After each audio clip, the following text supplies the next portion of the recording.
मोहब्बत क्या ऐसी होती है कि वो उसे सिर से पांव तक रंग गया था बिना किसी जायज रिश्ते के। क्या मोहब्बत में शैतान भी हावी हो जाता है कि वो सब कुछ भुला दे। आदित्य ने अपना गुस्सा मुझ पर इस तरह क्यों निकाला कि मैं किसी को मुंह दिखाने के काबिल न रही। वो उन दर्दनाक लम्हों को याद करके रो पड़ी। उसे अपने वजूद से अब तक आदित्य की खुशबू महसूस हो रही थी और वो इस खुशबू से छुटकारा चाहती थी, लेकिन कैसे। और जब कुछ समझ न आया तो फिर से शावर के नीचे खड़ी होकर अपने वजूद को नाखूनों से खुरचने लगी। रात का समा था, पूरा घर रोशनी से जगमगा रहा था। मेहमान आ रहे थे और हल्की हल्की हवा के साथ गानों की धुनें माहौल को और भी खुशनुमा बना रही थी। आज ढोलकी थी, जो रीमा की शादी की पहली रस्म थी और उसके घर में हर तरफ खुशियों का शोर था। रीमा के कमरे में खास चहल पहल थी। रीमा जो सफेद और गुलाबी रंग के चमचमाते ड्रेस में बेहद खूबसूरत लग रही थी, अपनी छोटी बहन वेदिका के साथ तैयार हो रही थी। दोनों बहनों की हंसी और चमकते चेहरे देखकर ऐसा लग रहा था मानो खुशियों का रंग उन पर सज गया हो। कमरे के बाहर लॉन में एक बड़ा सा पंडाल सजा हुआ था। गुलाबी और सुनहरे पर्दे चारों ओर लटक रहे थे और बीच में रंग बिरंगे कालीन भी बिछे थे। मेहमानों ने एक तरफ बैठने की जगह ले ली और लड़कियां ढोलकी लेकर बीच में बैठ गईं। पहला गाना शुरू हुआ, मेहंदी की रात, और उसी के साथ गोल दायरे में बैठी लड़कियों ने तालियां बजाना शुरू कर दी। वेदिका, जो अपने चमकीले नीले ड्रेस में किसी परी जैसी लग रही थी, आगे बढ़कर ढोलकी बजाती लड़कियों के पास बैठ गई। वेदिका, ये गाना तो तुम्हारा पसंदीदा है ना, तो प्लीज गाओ ना, किसी लड़की ने उसे छेड़ा। तो वेदिका शर्मा गई। मैं तो बस ढोलकी बजा सकती हूँ, गाना आप लोग गाइए। अरे गाने के बिना ढोलकी कैसी, रीमा की एक दोस्त ने मजाक में कहा। इस पर वेदिका ने मुस्कुराते हुए गाना शुरू कर दिया और उसकी सुरीली आवाज सुनकर सब तालियां बजाते हुए उसे छेड़ने लगे। रीमा, जो अंदर कमरे में तैयार हो रही थी, बार बार आईने में खुद को देखती और शर्मा जाती। उसकी बड़ी बड़ी आंखें, गुलाबी गाल और हल्की मुस्कान उसे किसी शहजादी जैसा बना रहे थे। इस खूबसूरत वजूद पर जल्दी ही कोई अपने प्यार की मोहर लगाने वाला था। ये सोच सोच कर ही रीमा के दिल में गुदगुदी हो रही थी। दीदी, आज तो आप बहुत खूबसूरत लग रही हैं। अमन जीजू देखकर दिल थाम कर रह जाएंगे, वेदिका ने शरारत से कहा। रीमा हंसते हुए शर्मा गई। अरे दीदी, ये तो बस शुरुआत है, अभी तो अमन जीजू की कॉल भी आना बाकी है, वेदिका ने हंसते हुए दोबारा कहा। तो रीमा ने उसे प्यार से घूरा। तभी रीमा का फोन बजा और वेदिका ने शरारत भरी मुस्कान दी। रीमा जल्दी से फोन उठाकर कमरे से बाहर आ गई ताकि उसे कोई सुन न सके। स्क्रीन पर अमन का नाम चमक रहा था।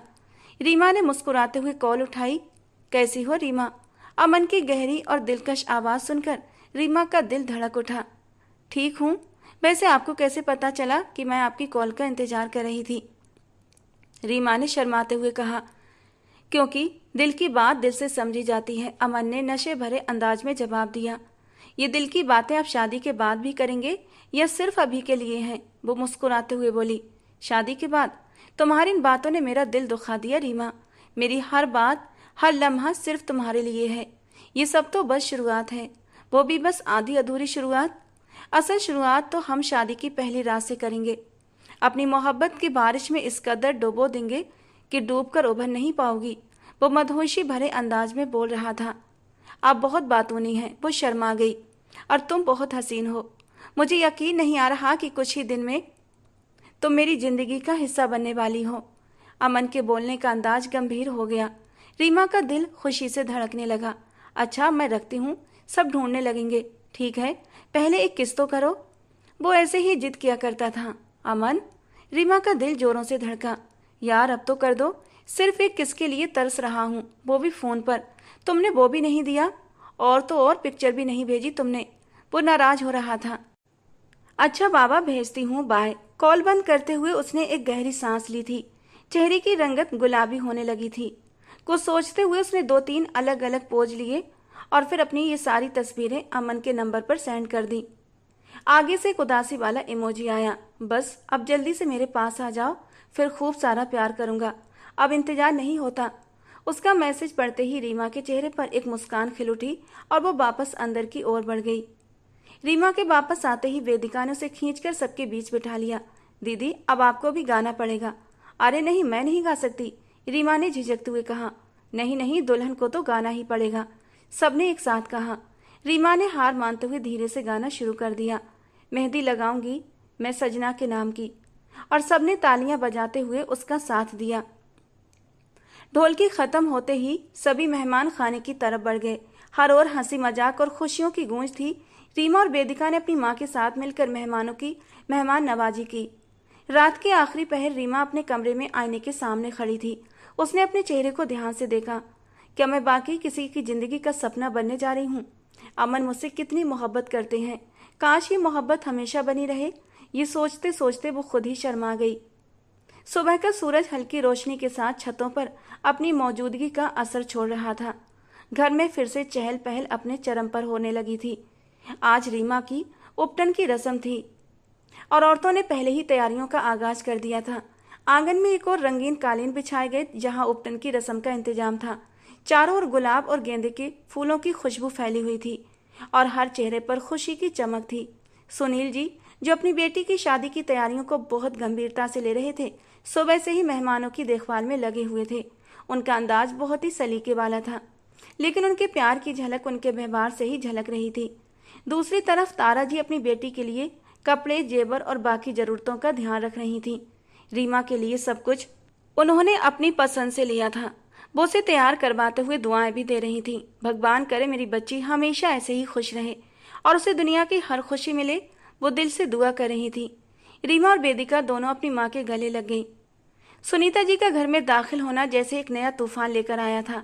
वो दरवाजे पर खड़ी होकर एक नजर पूरे घर पर डालती हुई अंदर आई। भाई वाह वाह, क्या बात है! पूरा घर रोशनी से चमक रहा है। लेकिन देखो जरा, ये कालीन टेढ़ा क्यों बिछा है और ये मेज यहाँ क्यों रखी है? मिसेज तारा उन्हें देखकर मुस्कुरा दी। अरे सुनीता, तुम्हारी नजर तो हमेशा सबसे तेज रही है। अच्छा अब आओ और बैठो। सुनीता जी ने मुंह बनाया। बैठ तो जाऊं, लेकिन पहले ये तो बताओ इंतजाम पूरे हैं या फिर मैं आकर कुछ ठीक करवाऊं? अरे नहीं सुनीता, सब हो गया। तुम बस अंदर आओ और आराम करो। मिसेज तारा ने उन्हें अंदर ले जाते हुए कहा। उनके साथ उनका बेटा आदित्य खुराना भी आया था, जो अपने अंदाज में काफी मॉडर्न और खुद पसंद लग रहा था। आदित्य खुराना की नजर जैसे ही वेदिका पर पड़ी वो ठिठक गया। उसकी मासूमियत और खूबसूरती ने उसे अपनी ओर खींच लिया। लेकिन वेदिका जी ने सुनीता जी को नमस्ते करते हुए उनकी मौजूदगी को पूरी तरह नजरअंदाज कर दिया और अपने काम में लग गई। रीमा को पीले रंग की पारंपरिक पोशाक में तैयार कर दिया गया। उसके हाथों और पैरों में मेहंदी की हल्की छाप थी और उसके चेहरे पर एक शर्माई सी मुस्कान। औरतों ने रीमा को आंगन में लाकर गाना गाते हुए बीच में बिठा दिया। उन्होंने उसके चेहरे और हाथों पर उपटन लगाना शुरू कर दिया। माहौल में खुशियों और हंसी की गूंज थी कि तभी रीमा की सहेलियों और कजिन्स ने रस्म को और भी मजेदार बनाने के लिए वेदिका को निशाना बनाया। वेदिका, तुम भी तो दुल्हन जैसी लग रही हो, क्यों ना तुम्हें भी थोड़ा उपटन लगा दिया जाए? एक दोस्त ने शरारत से कहा। अरे नहीं, मैं दुल्हन नहीं हूँ, इसीलिए मुझे उपटन लगाने की कोई जरूरत नहीं, वेदिका ने हंसते हुए कहा। लेकिन उसकी बात को नजरअंदाज करते हुए सबने उसे पकड़ लिया और उपटन लगाना शुरू कर दिया। उसके ना करते हुए भी पूरे शरीर पर उपटन लगा दिया गया। ये क्या कर रही हो, सब छोड़ो मुझे, वो चिल्लाई। लेकिन किसी ने उसकी बात न सुनी। उसके गालों और हाथों सहित हर जगह उपटन लगाया गया और साथ ही सब जोर जोर से हंसने लगी। वेदिका को बहुत गुस्सा आया। वो नाराज होकर उठकर खड़ी हुई। हद होती है, क्या हाल कर दिया मेरा! तमीज नाम की कोई चीज नहीं है। वो बड़बड़ाती हुई उठी और जल्दी से अपने कमरे की ओर भागी और फिर बाथरूम में जा घुसी। लेकिन उसे नहीं पता था आज बाथरूम में उसकी जिंदगी कौन सा नया मोड़ लेने वाली थी। शायद आज सब कुछ उसके हाथों से फिसलने वाला था। आदित्य खुराना ने दूर से वेदिका की नाराजगी और उसकी मासूमियत को ध्यान से देखा, क्योंकि लड़कियों की तरफ लड़कों का जाना मना था, लेकिन फिर भी वो नजर बचाकर वेदिका को देख लेता था। उसके दिल में कुछ हलचल सी होने लगी। उसने पहली बार वेदिका को देखा था। हालांकि वेदिका के घर में उसकी माँ का आना जाना खूब था, लेकिन वो कभी नहीं आता जाता था और आज जब आया तो उसके दिल की धड़कनों में सिर्फ वेदिका का नाम ही धड़क रहा था। ये लड़की वाकई में कुछ अलग है, उसने दिल में सोचा और फिर सबसे नजर बचाकर उसके कमरे की ओर बढ़ गया। वेदिका ने बाथरूम में जाकर आईने में अपना चेहरा देखा। उसके गाल उपटन की वजह से पीले हो चुके थे और बालों में भी थोड़ा उपटन लगा हुआ था। वो चिढ़कर रह गई। ये सब कितनी बदतमीज है, मेरे अच्छे खासे कपड़े और चेहरा सब कुछ खराब कर दिया। उसने जल्दी से पानी का नल खोला और चेहरा धोने लगी। ठंडे पानी की छींटें उसके चेहरे पर पड़ी और उसकी नेचुरल खूबसूरती और भी निखर कर सामने आ गई। उसने एक नज़र अपने कपड़ों को देखा जहां उपटन लगा हुआ था। वो एक गहरा सांस लेकर रह गई। अब तो कपड़े भी बदलने पड़ेंगे क्योंकि इनकी हालत भी बहुत खराब हो चुकी है। रीमा की रस्म चल रही थी और घर का माहौल खुशियों से गूंज रहा था। मिसेस तारा और सुनील जी दोनों बेटियों के लिए दिल से दुआएं कर रहे थे।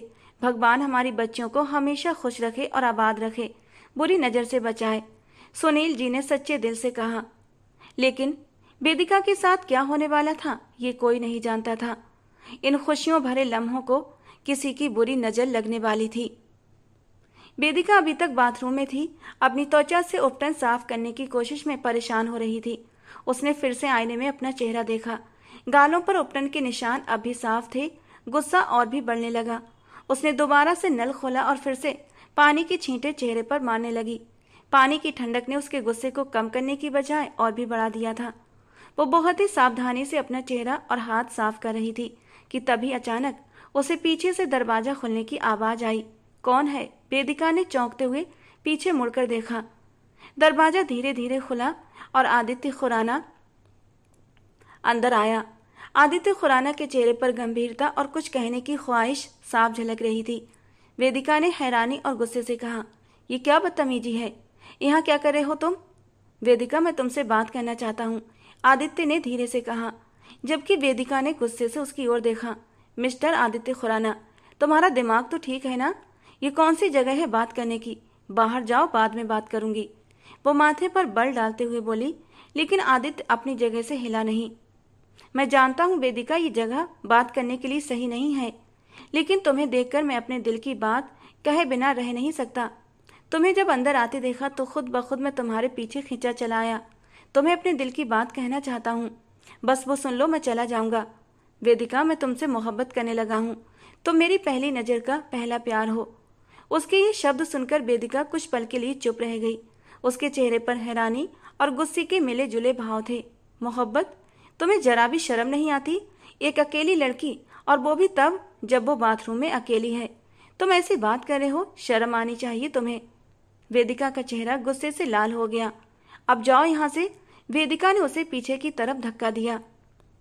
प्लीज एक बार बात समझने की कोशिश करो। आदित्य खुराना ने उसका हाथ थाम लिया और आदित्य की इस हरकत पर वेदिका गुस्से के मारे खौल उठी। हालांकि ये सब कुछ अचानक हुआ था। आदित्य वेदिका को हर्ट नहीं करना चाहता था। वेदिका अपने गुस्से पर काबू न रख सकी और आदित्य के चेहरे पर जोर से एक थप्पड़ मार दिया। तुम्हें शर्म है या नहीं? मेरी इज्जत का जरा भी ख्याल नहीं? आदित्य थप्पड़ खाकर एक पल के लिए सन्न रह गया। उसने मुश्किल से अपने गुस्से को काबू में रखने की कोशिश की। उसका हाथ भी अनजाने में वेदिका पर उठने को हुआ था, लेकिन जल्दी ही उसने खुद को तुरंत ये करने से रोक लिया और अपनी मुट्ठी को गुस्से के मारे जोर से भींच लिया। आज तक कभी किसी की इतनी हिम्मत नहीं हुई थी कि आदित्य खुराना के सामने ऊंची आवाज में भी कोई बात कर सके, और आज वेदिका ने उस पर हाथ उठाया था। उसका बस नहीं चल रहा था सामने खड़ी लड़की को कच्चा चबा ले। उसकी आंखों में एक पल के लिए गुस्से की चमक आई, मगर उसने अपने जज्बात को दबा लिया। मैं तुमसे बदतमीजी नहीं करना चाहता था वेदिका, बस अचानक ही तुम्हारे पीछे अंदर चला आया, लेकिन तुमने मुझे थप्पड़ मारकर अपने साथ बहुत गलत किया है। इस थप्पड़ का भुगतान तो तुम्हें करना ही होगा। कहते हुए वो एक कदम आगे बढ़ा था। उसके भीगे भीगे रूप को देखते हुए आदित्य की नजरें बहकने लगी थीं। वेदिका ने घबराकर उसे धक्का देकर बाहर निकालना चाहा। यहाँ से निकलो फौरन। वेदिका के धक्का देने से आदित्य जरा सा पीछे हटा, लेकिन उसका पैर अचानक फिसल गया। वो फिसलता हुआ वेदिका को कमर से थामे दीवार से जा टकराया। वेदिका ने घबराकर उसे देखा और उसकी आंखों में चमकते मधोशी के रंग देखकर एक पल के लिए उसका दिल सिमट गया था। दोनों एक पल के लिए एक दूसरे की आंखों में देखते रह गए। वो खुद को फिर से छुड़ाने लगी, लेकिन अब आदित्य का उसे छोड़ने का कोई इरादा नहीं था। उसने उसके दोनों हाथ पकड़ लिए और उसे रूफ शावर के नीचे लाकर शावर ऑन कर दिया। अब दोनों ही पानी में भीगते जा रहे थे। उपटन वेदिका के शरीर से बहता जा रहा था। वो पूरी तरह भीग चुकी थी और उसके शरीर की सुंदरता उभर कर सामने आ रही थी। आदित्य ने एक झटके से उसकी धड़कनों को अपने सीने के साथ लगाया था। नरम मुलायम धड़कनों का एहसास आदित्य को किसी दूसरी दुनिया की सैर करा गया था। उसके गालों पर चिपकी उसके भीगे बालों को वो एक हाथ से कानों के पीछे करने लगा। खुद को छुड़ाने की कोशिश में वो अपने होंठ खोलने ही वाली थी कि तभी आदित्य ने अपने होंठों से उसके होंठों को बंद कर दिया। उसके रसीले गुदाज स्पर्श पाकर आदित्य खुराना सही और गलत सब कुछ भूल चुका था। अगले ही पल वो उसे बाहों में उठाकर बाथरूम से बाहर आया था और उसे बेड पर लिटा दिया। अपनी भीगी शर्ट उतारकर उसने सोफे पर रखी थी, जबकि वेदिका के होंठ अब बिल्कुल सी चुके थे। कई बार गुस्सा और बदले की भावना इंसान को अंधा बना देती है। आदित्य खुराना भी ऐसी ही गलत भावनाओं की जाल में फंस गया था। वो गिरे हुए कैरेक्टर का इंसान नहीं था। आज तक उसने कभी किसी लड़की के साथ कोई रिश्ता नहीं बनाया था। हालांकि उसकी जवानी के जज्बात उसे तंग करते थे, लेकिन वो जानबूझकर इन गंदी राहों पर जाने से बचता था। उसने अपने जज्बात सिर्फ और सिर्फ अपने जीवन साथी के लिए बचा कर रखे हुए थे, और जब उसने वेदिका को देखा तो जैसे उसे लगा उसकी तलाश पूरी हुई। अपने दिल की बात कहने वो वेदिका के पीछे चला आया था। वो बुरी नीयत से नहीं आया था, लेकिन वेदिका का थप्पड़, उसका पानी में भीगा हुआ सौंदर्य देखकर वो अपने होश खो बैठा। अकेलापन, गलत समय और बाहों में नरम नाजुक वजूद, भावनाओं पर काबू न रख पाना, ये सब मिलकर आदित्य खुराना से एक ऐसी भूल करवा बैठे जिसने इंसानियत को शर्मिंदा कर दिया। बाहर डीजे का शोर इतना था कि वेदिका की आवाज बाहर तक पहुंच न सकी, और उसकी सिसकियों को उसके गले में घोंट कर वो अपने अंदर के शैतान को शांत कर गया। बाहर आंगन में औरतें अब भी रौनक लगाए बैठी थीं। सब अपनी अपनी हंसी मजाक में बिजी थीं। लेकिन मिसेस तारा ने जब वेदिका को काफी देर तक नहीं देखा तो आवाज लगाते हुए घर के अंदर की ओर बढ़ी। वेदिका, कहाँ हो तुम? मेहमान तुम्हारे बारे में पूछ रहे हैं। ये आवाज दोनों ने सुनी थी, और इस आवाज ने आदित्य को जैसे होश की दुनिया में वापस लापटक दिया था। वो एक झटके से वेदिका से दूर हुआ, लेकिन अब क्या फायदा था? वो सब कुछ हो चुका था जो नहीं होना चाहिए था। वेदिका, ये सब कुछ कैसे हो गया मुझे नहीं पता, लेकिन वेदिका को तो जैसे सांप सूंघ गया था। वो कुछ भी नहीं बोली थी। वेदिका, कुछ तो बोलो। आदित्य ने उसके कंधों से पकड़कर उसे झंझोड़ दिया। आई एम सॉरी वेदिका। और वेदिका ने बस एक नजर उठाकर उसे देखा था। वेदिका की आंसू भरी आंखों को देखकर आदित्य को ऐसा लगा जैसे उसका दिल किसी ने मुट्ठी में लेकर मसल दिया हो। क्या कुछ नहीं था उन आंसू भरी निगाहों में? वो जल्दी से अपनी नजरें चुरा गया था। कदमों की आहट दरवाजे के करीब आती महसूस करके आदित्य खिड़की के रास्ते बाहर जा चुका था, और वेदिका घुटनों में सर देकर सिसक पड़ी। लेकिन मिसेस तारा ने उसे दूर से निकलते देख लिया था। उनके चेहरे पर चिंता के भाव उभर आए, पर तभी किसी ने उन्हें बुला लिया और वे उस दिशा में बढ़ गईं। जब वो रोते रोते थक गई तो वेदिका ने अपने आंसू पोंछे और एक गहरी सांस ली। उसका दिल तेजी से धड़क रहा था और उसका दिमाग उलझा हुआ था। ये क्या हो गया मेरे साथ? वो मुश्किल से अपने बिखरे वजूद को संभालती दीवार का सहारा लेकर खड़ी हुई और बाथरूम में चली आई। शावर खोलते ही वो पानी को अपने ऊपर बहाने लगी। मैं अपवित्र हो गई। उसने मुझे बिना किसी जायज रिश्ते के छुआ। उसने मुझे दागदार कर दिया। वो अपने चेहरे को बार बार रगड़ने लगी, जैसे उस पर लगे दाग को मिटाना चाहती हो, लेकिन वो अब दागदार हो चुकी थी। वो रोती रही, अपने लुट जाने का मातम मनाती रही। शावर के नीचे खड़ी वेदिका के आंसू शावर के पानी में मिलते जा रहे थे। दूसरी तरफ आदित्य चुपचाप आंगन से होते हुए अपने कमरे की ओर बढ़ गया। वो लगातार खुद को कोस रहा था। ये मैंने क्या कर दिया? मैं तो उससे अपनी मोहब्बत का इजहार करने गया था, उसे मनाने गया था, क्योंकि मुझे लगा था कि इस मौके पर अपनी मोहब्बत जाहिर करना सही होगा। लेकिन मैं तो बहुत बड़ा पाप कर बैठा। आदित्य के स्वभाव में घमंड और जिद थी, लेकिन इस वक्त वो अपनी गलती का शिद्दत से एहसास भी कर रहा था। उसने आईने में खुद को देखा। उसके चेहरे पर अब भी वो थप्पड़ का निशान था जो वेदिका ने उसे मारा था। शायद मैं इसी लायक हूँ। उसे बार बार खुद पर गुस्सा आ रहा था कि कैसे वो अपनी वासना का गुलाम बन गया, और एक लड़की की उसका मन कर रहा था खुद को खत्म कर ले। बार बार उसे वेदिका की वो आंखें याद आ रही थीं, जिनमें एक उम्मीद थी, एक आस थी कि वो उसे छोड़ देगा। और फिर लेकिन वो शैतान बन गया, सब कुछ बर्बाद कर गया। और फिर होश में आने के बाद वेदिका के वो आंसू भरी निगाहें आदित्य को अब अंदर ही अंदर कचोट रही थीं। शावर के नीचे खड़ा वो दीवार का हाथ लिए अपनी आंखें बंद कर गया। उसके भारी चौड़े कंधों पर पानी बहता जा रहा था। बहुत बड़ा पाप हो गया मुझसे। कैसे? वो दीवार पर मुक्के बरसाता रहा। जो कुछ हुआ ऐसे नहीं होना चाहिए था। वेदिका, मैं पूरे हक और मान के साथ तुम्हारे करीब आना चाहता था, क्योंकि तुम मेरा पहला प्यार हो। उसके चेहरे पर पछतावा भी था और प्यार भी। शावर के नीचे खड़ी वेदिका का दिमाग अब भी उन शब्दों को दोहरा रहा था जो आदित्य ने अभी कुछ पहले कहे थे। वो तड़प रही थी, बार बार अपने शरीर से आदित्य का स्पर्श मिटाने की कोशिश कर रही थी, लेकिन दर्द कम नहीं हो रहा था। वहीं दूसरी तरफ अब भी आंगन में लोग रीमा की शादी की रस्मों में मगन थे। तारा जी के चेहरे पर चिंता साफ झलक रही थी। उनका दिल किसी अनजाने डर से कांप रहा था। वेदिका ने सोचा वो सब कुछ अपने माँ बाप को बता देगी, लेकिन फिर उसे घर का खुशी भरा माहौल याद आया। ऐसे में कैसे वो सबकी नज़रों में अपने लिए नफरत और घृणा देख पाती। हर कोई उसे ही कसूरवार ठहराता, उसकी इज्जत का तमाशा बन जाता। ये सोचते हुए उसकी धड़कनें तेज हो गईं। वेदिका ने जल्दी से अपना हुलिया ठीक किया और बाहर निकल आई। उसका दिल अब भी कांप रहा था, लेकिन उसने खुद को सामान्य दिखाने की पूरी कोशिश की। जैसे ही वो आंगन में पहुंची, उसकी नज़र अपनी माँ पर पड़ी जो उसे घूर रही थी। कहाँ रह गई थी तुम? सारे मेहमान तुम्हें ढूंढ रहे थे और तुम वहाँ। तारा जी ने बात अधूरी छोड़ दी, लेकिन उनके शब्दों में छिपी चिंता वेदिका से छिप न सकी। मम्मी, मैं बस उपटन साफ कर रही थी। वेदिका ने जल्दी से बहाना बनाया और सिर झुका लिया। उसकी माँ ने उसे गहरी नज़रों से देखा, लेकिन कुछ कहा नहीं। चलो रीमा के पास जाओ, वो मेहमानों से बात कर रही है और उसे तुम्हारी मदद चाहिए, उन्होंने थोड़ा सख्त लहजे में कहा। वेदिका चुपचाप अपने आंसू रोकती रीमा के पास चली आई। रीमा ने वेदिका को देखा तो हल्के से मुस्कुराई। कहाँ थी तुम? सब पूछ रहे थे। बस थोड़ी देर के लिए व्यस्त हो गई थी, वेदिका ने थोड़ा हिचकिचाते हुए जवाब दिया। तो रीमा ने उसे गले लगा लिया। तुम्हारे बिना ये सारी रस्में अधूरी लगती हैं, और वैसे भी कल मेरी शादी है, लेकिन तुम्हारी मुस्कान कम क्यों होती जा रही है? हंसती रहा करो। उसकी बात पर वेदिका ने जबरदस्ती हल्की सी मुस्कान दी। रात के खाने के बाद सब लोग बातचीत में व्यस्त थे। वेदिका मेहमानों के बीच घूम रही थी कि तभी उसकी नज़र अचानक आदित्य पर पड़ी। वो एक कोने में खड़ा उसे ही देख रहा था। उसकी आंखों में शर्मिंदगी और माफी झलक रही थी। आदित्य ने मौका पाकर वेदिका को रोक लिया। वेदिका, प्लीज 1 मिनट मेरी बात सुनो। मेरे पास तुम्हारी कोई बकवास सुनने का वक्त नहीं है, और तुम्हें उस सब के बाद अपनी शक्ल भी नहीं दिखानी चाहिए थी, लेकिन तुम तो इतने बेशर्म हो कि सामने आ गए। इतने बेहया हो तुम, मुझे नहीं पता था। वो गुस्से में बोली।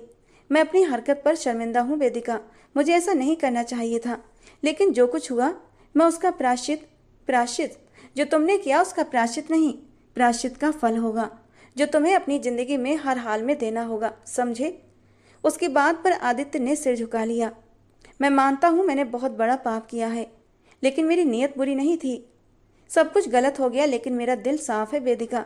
सच्ची मोहब्बत करता हूँ तुमसे, और मैं कभी भी तुम्हें तकलीफ पहुँचाने का सोच भी नहीं सकता। वेदिका ने एक पल के लिए कुछ नहीं कहा, लेकिन उसके चेहरे पर कठोरता साफ थी। मेरी नज़रों से दूर हो जाओ आदित्य, मैं टूट चुकी हूँ। तुमने मुझे तोड़ दिया। मेरी बहन की खुशियों का समय है, इसलिए मैं चुप हूँ, वरना सबके सामने तुम्हारा असली चेहरा दिखा देती। जो इंसान शराफत का चोला पहने घूमता है वो कितना घटिया इंसान है। वो गुस्से से कहती हुई वहां से चली गई। उसके जाते वक्त उसकी आंखों में आंसू देखकर आदित्य और भी ज्यादा दर्द में डूब गया। मिसेस तारा आदित्य और वेदिका की इस खामोशी बातचीत को दूर से देख रही थी। उनके दिल में शक ने जगह बना ली, लेकिन वो इस मौके पर कुछ भी कहने से बच रही थी। घर में शादी की तैयारियां चरम पर थीं। रीमा की बारात का दिन आ गया और हर कोई खुशी से चमक रहा था। मिसेस तारा और मिस्टर सुनील दोनों अपनी बेटी की खुशी में डूबे हुए थे। उन्होंने पूरी कोशिश की थी कि ये शादी यादगार बने और बड़े धूमधाम से सब कुछ हो जाए। बारात के आने पर घर की रौनक और बढ़ गई। रीमा अपने कमरे में बैठी अपना दिल थामे शर्मा रही थी। दुल्हन के जोड़े में उसकी खूबसूरती और भी निखर गई थी। वेदिका उसके पास बैठी थी और उसे तसल्ली दे रही थी और उसके मन को शांत करने की कोशिश कर रही थी। दीदी, बस थोड़ी देर की बात है, फिर तुम अपनी जिंदगी की नई शुरुआत करोगी, वेदिका ने प्यार से कहा। अपने गम को अंदर ही अंदर छुपाए वो बहन की खुशी में खुश होने की पूरी कोशिश कर रही थी। रीमा ने मुस्कुराकर उसकी ओर देखा। वेदिका, आज तुम बहुत प्यारी लग रही हो, लेकिन पता नहीं क्यों तुम्हारा मूड उदास लग रहा है। सब ठीक तो है ना? हाँ, सब ठीक है, आपको चिंता करने की जरूरत नहीं।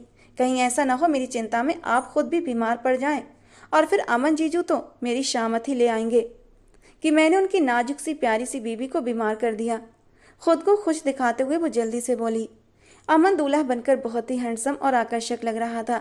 इस सारे शोर शराबे में वेदिका लगातार आदित्य की नजरों से बचने की कोशिश कर रही थी। आदित्य कई बार उससे बात करने की कोशिश कर चुका था, लेकिन वेदिका ने हर बार उसे नजरअंदाज कर दिया। आदित्य की आंखों में माफी और मोहब्बत झलक रही थी, लेकिन वेदिका के दिल में अब उसके लिए सिर्फ गुस्सा, नफरत और डर था। बारात के बाद विदाई का वक्त आया। रीमा ने अपने माँ बाप और बहन के गले लगते हुए रोना शुरू कर दिया। अमन, जीजू का ख्याल रखना और हमेशा खुश रहना, वेदिका ने रीमा के कान में धीरे से कहा। और तुम भी अपना ख्याल रखना वेदिका, तुम्हारी खुशी भी मेरे लिए बहुत जरूरी है, वो उसके आंसू पोंछते हुए बोली। विदाई के बाद मिसेस तारा ने वेदिका को परेशान सा पाया। उन्होंने उसे कई बार खामोश और खोया हुआ देखा था, और आज भी वो सामान्य से अलग लग रही थी। उनकी नजर आदित्य पर भी थी, जो बार बार वेदिका को देख रहा था। ये सब क्या हो रहा है? आदित्य की ये नजरें और वेदिका का ये बर्ताव, कुछ तो गड़बड़ है। वो सोच में पड़ गई। रात के खाने के बाद आदित्य ने एक बार फिर मौका तलाशा कि वो वेदिका से बात कर सके। आखिरकार उसने उसे बगीचे के पास रोका। वेदिका, प्लीज मेरी बात सुनो, मैं तुमसे माफी मांगना चाहता हूँ, आदित्य ने धीमे से कहा। कितनी बार कहूं कि मुझे तुमसे कोई बात नहीं करनी? वो आदित्य के सामने कम ही आना चाहती थी। जब जब वो आदित्य के सामने आती, उसके साथ गुजारे हुए वो सारे पल उसे याद आने लगते थे, और अंदर ही अंदर उसके गुस्से के मारे आग सी धधकने लगती थी। अब भी जब आदित्य उसके सामने आया तो वो अपना गुस्सा कंट्रोल न कर सकी और गुस्से से चीख कर बोली थी, मुझे पता है कि मैंने गलती की है, लेकिन मुझे माफ कर दो। मैं तुमसे सच्चा प्यार करता हूँ। उस वक्त भी मैं तुमसे अपनी मोहब्बत का इजहार ही करने आया था, लेकिन हालात कुछ ऐसे हो गए थे कि मैं सब कुछ भूल गया और ये सब कुछ हो गया। एक तो तुमने मुझे थप्पड़ मार दिया, उसके बाद अचानक से तुम्हारा मेरे करीब आना। मैं वो सब कुछ नहीं चाहता था, लेकिन अब हो गया, उससे बदला नहीं जा सकता। प्लीज मुझे माफ कर दो। अगर तुमने मुझे माफ नहीं किया तो मेरा प्यार दागदार हो जाएगा, वो गिड़गिड़ाता हुआ बोला। प्यार? वो कड़वाहट से बोली। तुम्हें पता भी है कि प्यार का मतलब क्या होता है? ये इज्जत और भरोसे का नाम होता है, और तुमने मेरी इज्जत को ठेस पहुंचाई, मुझे तोड़कर रख दिया। मैं अपनी गलती मानता हूँ वेदिका, और मैं वादा करता हूँ इसका सुधार करूंगा। मैं तुमसे शादी करूंगा, तुम्हारे साथ बिताए गए पलों को एक जायज नाम देना चाहता हूँ। तुम प्लीज आदित्य मेरी नजरों से दूर हो जाओ, वरना मैं खुद को, वो गुस्से से कहती पलट गई। वेदिका की बड़ी बड़ी आंखों से आंसू बहने को तैयार थे, और वो आदित्य के सामने कमजोर नहीं पड़ना चाहती थी। उसने सोच लिया था कि शादी के हंगामे जैसे ही ठंडे होंगे वो अपनी माँ को सब कुछ बता देगी। जब मिसेस तारा ने दूर से ये मंजर देखा तो वो और भी परेशान हो गई। दोनों को बात करते देखकर उनके दिल में कई सवाल उठने लगे। ये सब क्या हो रहा है? क्या वेदिका मुझसे कुछ छुपा रही है? वो दिल ही दिल में सोचने लगी। वेदिका अपने कमरे में आई और फूट फूट कर रो पड़ी। उसका दिल अब भी बेचैन था, और वो यही सोच रही थी, अगर उसकी माँ ने आदित्य के बारे में कुछ पूछ लिया तो उन्हें क्या जवाब देगी, क्योंकि उन्हें बात करते हुए वो आज देख चुकी थी। दूसरी तरफ आदित्य अपनी माफी के कबूल होने की दुआ कर रहा था, क्योंकि अब वो अपनी गलती को समझ चुका था और सच्चे दिल से माफी मांगना चाहता था। अमन जब कमरे में आया तो कमरा हल्की हल्की रोशनी और महकती खुशबुओं से भरा हुआ था। गुलाब की पंखुड़ियां बिस्तर पर बिखरी हुई थी, और रीमा दुल्हन के जोड़े में बैठी अपनी जिंदगी के इस नए मोड़ के बारे में सोच रही थी। वो अमन के लिए अपने दिल में मोहब्बत रखती थी, लेकिन उसकी दिल की धड़कनें अब बेकाबू हो रही थीं। अमन उसके पास आया तो रीमा ने झिझकते हुए नजरें झुका लीं। अमन ने नरमी से उसका हाथ थाम लिया। रीमा, मुझे पता है तुम्हारे दिल में बहुत डर है, आज की रात को लेकर और आने वाले कल को लेकर भी, लेकिन मैं वादा करता हूँ कि इस रिश्ते में तुम्हें कभी अकेला महसूस नहीं होने दूंगा। लेकिन आज की रात के बारे में तुम्हारे दिल में जो डर है, वो डर तुम अपने दिल में यूं ही बनाए रखो, क्योंकि मैं न जाने कब से अपनी मोहब्बत और जज्बात सीने में दबाए इस रात का इंतजार कर रहा था, और आज तुम्हें मेरी जुनूनी मोहब्बत को सहना ही पड़ेगा।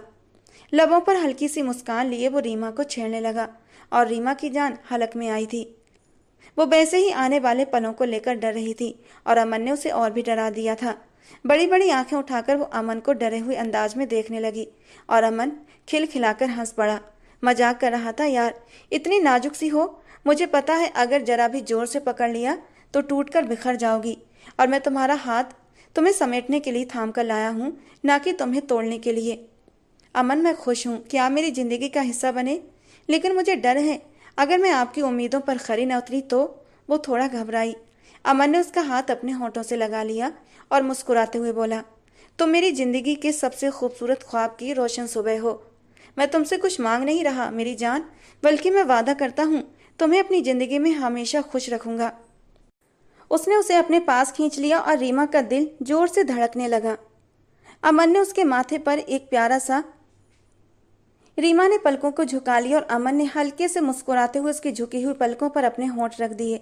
फिर अमन ने हर हिचकिचाहट को मिटाकर उसे अपनी मोहब्बत की गहराइयों में भिगो दिया। अमन ने रीमा को वो सुकून दिया जो उसके दिल की हर बेचैनी को मिटा गया।